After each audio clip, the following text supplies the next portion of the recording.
Okay, so imagine this, like a whole other world, but it's not out there in space. It's right under our feet. Welcome to the deep dive.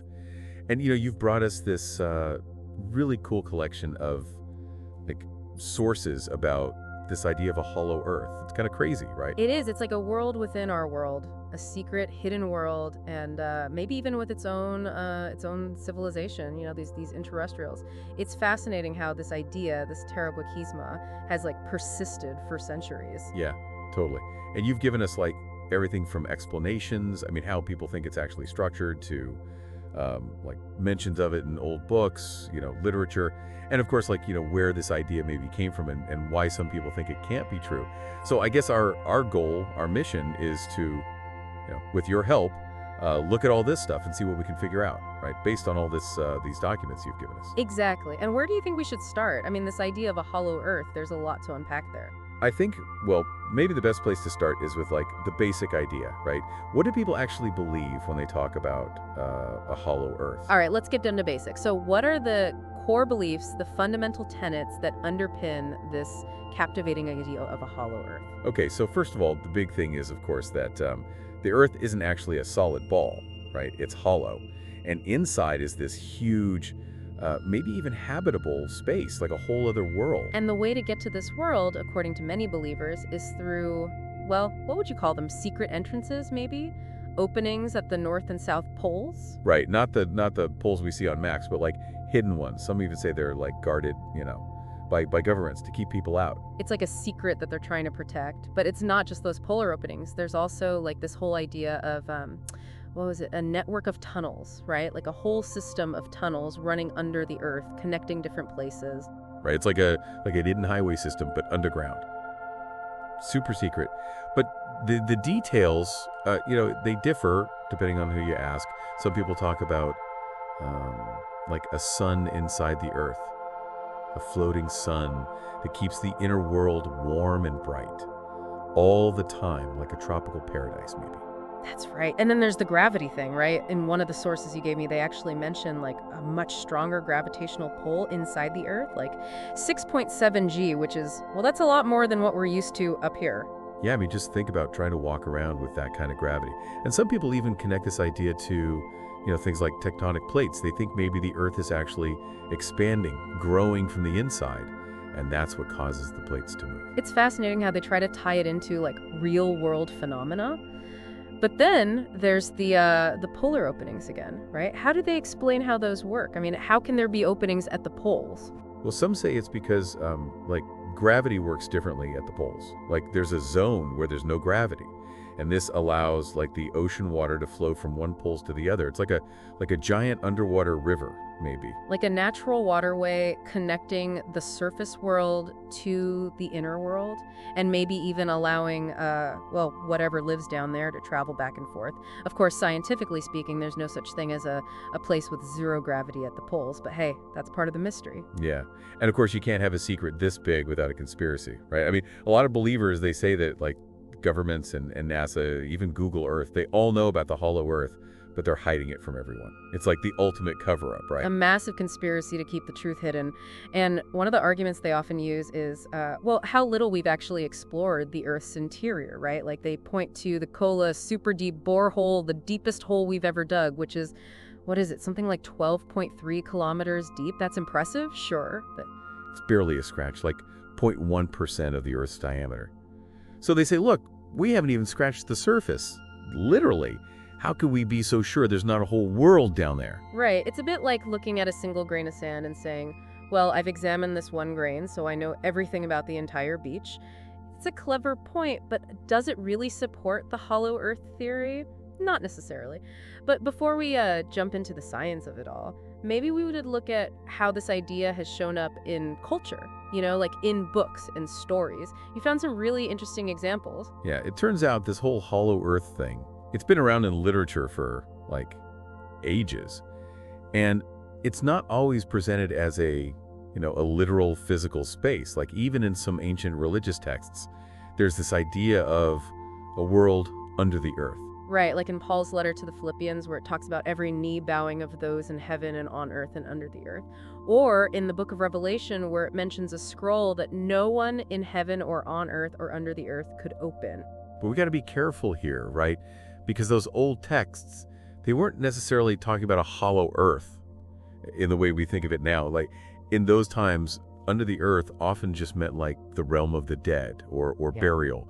It was more of a metaphor. Exactly. And if you go even further back to the ancient Greeks, their underworld, Hades, was also often imagined as being located inside the earth, but not a hollow earth, just, beneath the surface. So not exactly the same thing. Right. But then you have like writers who really took this idea and ran with it, like Jules Verne with his book Journey to the Center of the Earth. That one's a classic. It's about this group of people who travel through like a volcanic tunnel in Iceland and end up to this whole like hidden world inside the earth with oceans and dinosaurs and everything. That's right, and it's such a vivid, imaginative story. But what's interesting is that Verne himself seemed to be a bit, conflicted about the actual possibility of a hollow earth, because in another one of his books, Adventures of Captain Hatteras, he has a character who actually dismisses the idea, even though it was a popular theory at the time. So even Verne, who basically made the hollow earth famous, was like, yeah, maybe not so much, just kind of funny in a way. But then you have like Edgar Allan Poe, his story, the narrative of Arthur Gordon Pym, it's way darker, It's about this guy who has this terrifying encounter with beings from inside the earth. It's more like a horror story. Right, and it plays on that fear of the unknown. And then, of course, there's H.P. Lovecraft. In his story, The Shadow Out of Time, he writes about these ancient, incredibly advanced beings who lived on Earth millions of years ago and then retreated to the inner Earth. They have like flying machines, atomic vehicles, they can time travel, they have like psychic powers. It's crazy. It's wild. But then you also have Edgar Rice Burroughs, the guy who wrote Tarzan. He also wrote about a hollow earth, but his version is more like an adventure story. It's called At the Earth's Core. And it's about these guys who travel to the center of the earth and find this world ruled by like lizard people who enslave humans. Pretty intense stuff. Yeah, it's definitely a different take on the Hollow Earth, and we can't forget about Plutonia, written by the Russian author Vladimir Obrukhev. This one's interesting because it was really popular in the Soviet Union. It's about this group of explorers who find an entrance to the Hollow Earth in the Arctic, and inside they find like prehistoric creatures and even like primitive human tribes. Wow, so this idea really was spreading all over the place. And then there's Eddie Dorpa. This one's kind of weird. It's from 1895, and it's more like a philosophical journey, I guess. It's about a guy who's punished for betraying a secret society, and he ends up being led through the earth, like losing his humanity but gaining knowledge. And the title itself, Eddie Dorpa, it's Aphrodite spelled backwards. So there's definitely some like hidden symbolism going on there. Right, it's definitely more esoteric. And then bringing it a bit closer to our time, we have the Tunnels series, which is like a young adult sci-fi adventure. The Hollow Earth is a big part of the story, especially in the later books. So you can see that this idea, it's still inspiring writers today. It's clearly a powerful concept that really captures people's imaginations. Yeah, totally. But it's not just in books, right? There's also this whole mystical, spiritual side to the Hollow Earth belief. Exactly, and one of the most well-known examples is the myth of Agartha, popularized by Helena Blavatsky. She described it as like this hidden kingdom inside the earth with its own sun and a capital city called Shambhala, which is supposedly located under the Gobi Desert. Wow, under the Gobi Desert, that's pretty specific. And according to Blavatsky, this Agartha is ruled by the king of the world who's been like guiding humanity from the shadows for centuries. It's a pretty wild idea. It is, and then there's this more recent claim from a book called The Gaia Project. It suggests that, get this, the survivors of Atlantis and Lemuria, these like legendary lost continents, they're now living inside the Earth. They've like evolved into this super advanced civilization, and they communicate with us through things like the Bermuda Triangle and places like Stonehenge. Hold on, wait. So they're saying the Bermuda Triangle is like a portal to the Hollow Earth?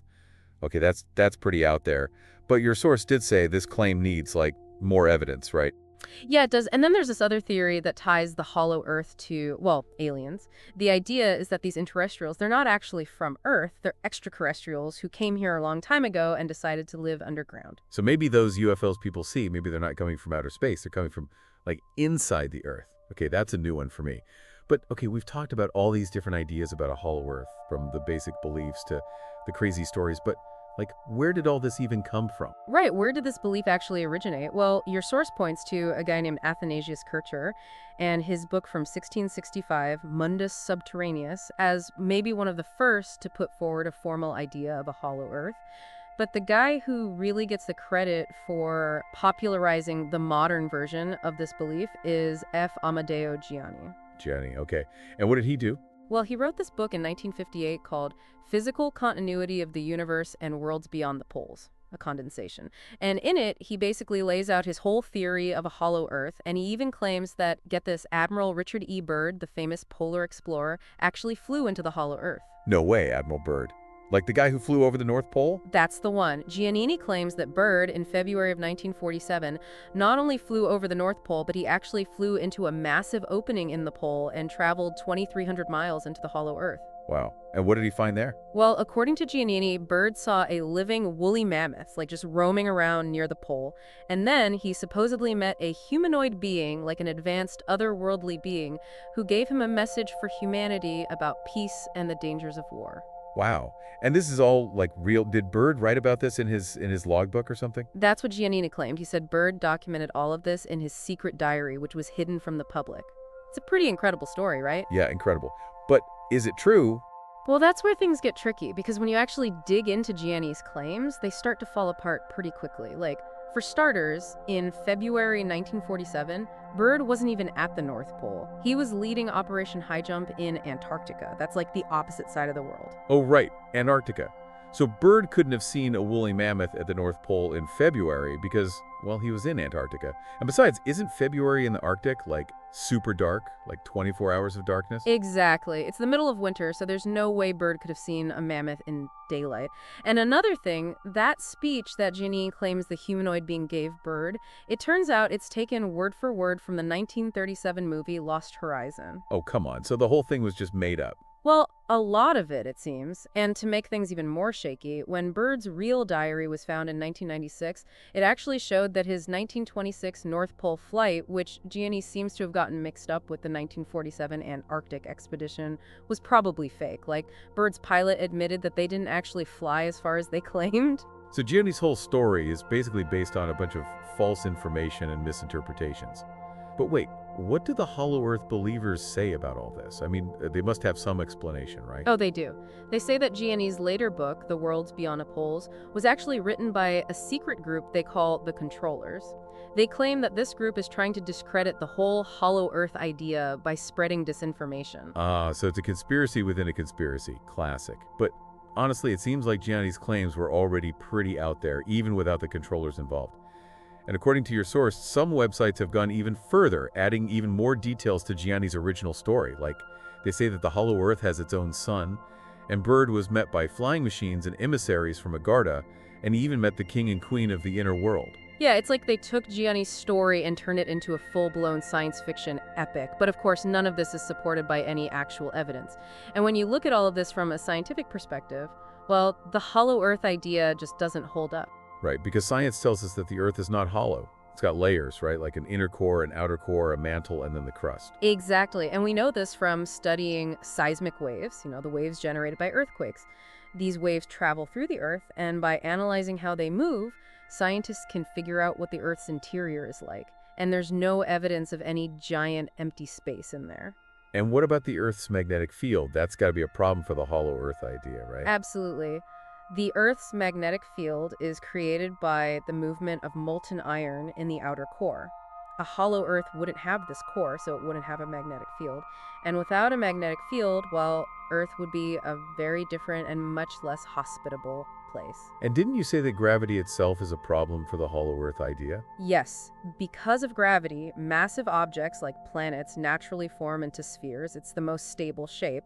And a hollow shell just wouldn't be able to hold that shape. It would collapse under its own gravity. Makes sense. And what about that inner sun that some people talk about?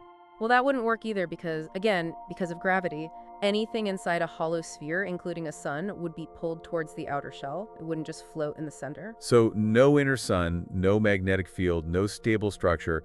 It sounds like the hollow Earth theory is running into some pretty serious problems. It is, and the final nail in the coffin, so to speak, is the lack of any visual evidence. I mean, we have satellites constantly orbiting the Earth, taking pictures of every inch of the surface, including the poles, and none of those pictures show any giant holes or openings. So all the evidence points to the Earth being a solid, layered sphere, not a hollow one. And yet, this idea persists. It's fascinating, isn't it? Why do you think people are still drawn to this idea, despite all the evidence against it? That's a great question. I think it speaks to our innate curiosity, our desire to believe in something beyond the ordinary. Maybe it's the allure of the unknown, the possibility of a hidden world full of mystery and wonder. And of course, there's the power of stories, right? Those captivating narratives that we've been talking about, they keep the idea alive in our imaginations. That's true. Maybe it's just fun to think about, you know? What if there really was a secret world beneath our feet? It's a cool idea, even if it's not scientifically plausible. But it's also important to remember that just because something is appealing or exciting, it doesn't make it true. And we have to be willing to look at the evidence and be critical of what we believe. Absolutely, and that's what we've tried to do today, right? We've explored the idea of a hollow Earth, looked at the evidence, the arguments for and against it, and tried to understand why this belief continues to fascinate people. Exactly. And thanks to you, we've done a pretty thorough job of it, I think. So for our listeners, what do you think? Why do you think the idea of a hollow Earth is so enduring? Is it just a fun story? Or is there something more to it? Something that speaks to our deeper hopes and fears? Let us know what you think in the comments. I'd love to hear your thoughts. And hey, if you enjoyed this deep dive into the mysterious world of the hollow Earth, make sure to subscribe to our channel for more explorations of the unexplained and the extraordinary. Hit that like button if you found this episode insightful, and don't forget to follow The Deep Dive on Spotify so you can listen to us wherever you go. Until next time, keep exploring, keep questioning, and keep wondering about the world around you.